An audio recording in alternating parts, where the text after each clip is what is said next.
வணக்கம். இன்றைக்கி நம்ம சேனலில் வாழைப்பூ பிரியாணி செய்யலான்னு இருக்கோம். அதுக்கு என்னென்ன பொருட்கள் தேவைன்றதை நம்ம பார்த்துக்கலாம் வாங்க.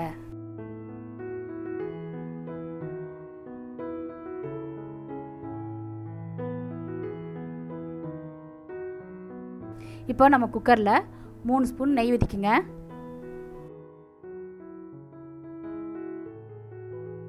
இப்போது நம்ம 2 ஸ்பூன் ஆயில் ஊற்றிக்கலாம்.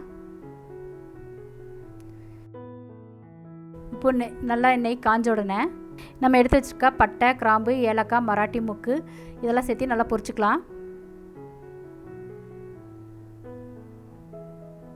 பாருங்கள், நல்லா கொஞ்சம் பொரியணும்.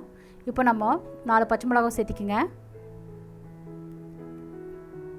இப்போ நல்லா பச்சை மிளகாய் பொரிஞ்ச உடனே இப்போ நம்ம பொடியாக நறுக்கி வச்சுருக்கிற 2 பெரிய வெங்காயத்தையும் சேர்த்துட்டு நல்லா வதக்கிக்கலாம்.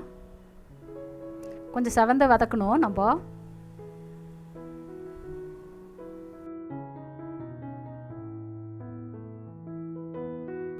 பாருங்கள், வெங்காயம் நல்லா செவந்துருச்சு. நம்ம இப்போ 2 ஸ்பூன் இஞ்சி பூண்டு விழுது இது கூட சேர்த்திக்கலாம். சேர்த்துட்டு நல்லா கிளறி விடுங்க.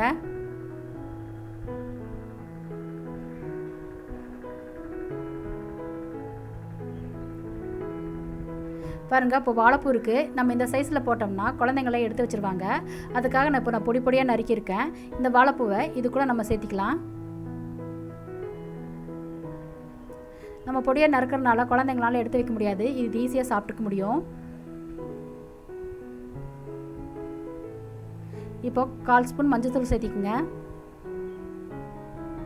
1 ஸ்பூன் மிளகாத்தூள், 1 ஸ்பூன் கரம் மசாலா தூள் போட்டு நல்லா கலரி விடுங்க.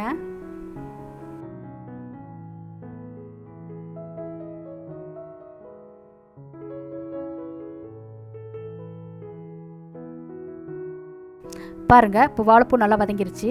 நம்ம தக்காளி இது கூட சேர்த்திக்கலாம். சேர்த்திட்டு நல்லா வதக்கி விடுங்க.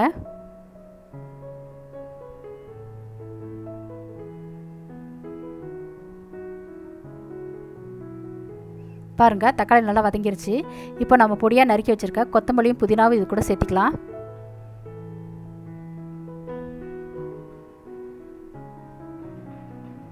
சேர்த்துட்டு இதையும் நல்லா கொஞ்சம் கிளறி விடுங்க.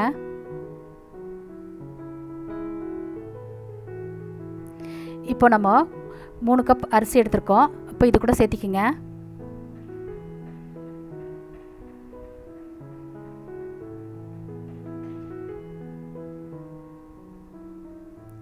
அரிசி நல்லா போட்டுட்டு நம்ம இது கூட நல்லா மசாலா இதை கலக்கி விடணும். நம்ம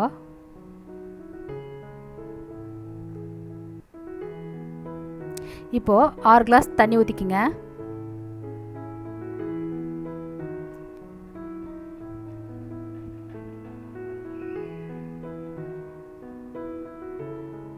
இதுக்கு தேவையான அளவு நம்ம உப்பு சேர்த்திக்கலாம். சேர்த்துட்டு நல்லா இப்போ நம்ம கிளறி விடுங்க.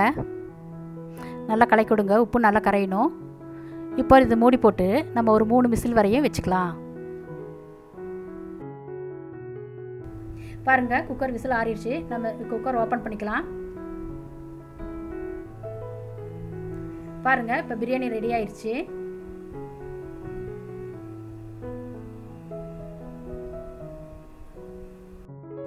பாருங்கள், சுவையான வாழைப்பூ பிரியாணி ரெடி ஆயிடுச்சு.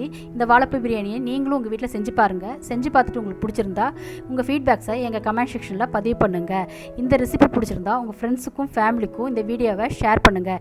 எங்கள் சேனலுக்கு நீங்கள் புதுசாக இருந்தால் மறக்காமல் சப்ஸ்கிரைப் பண்ணுங்கள். பக்கத்தில் இருக்க நோட்டிஃபிகேஷன் பெல் கிளிக் பண்ணுங்கள். அடுத்த ரெசிபி வரை நன்றி, வணக்கம்.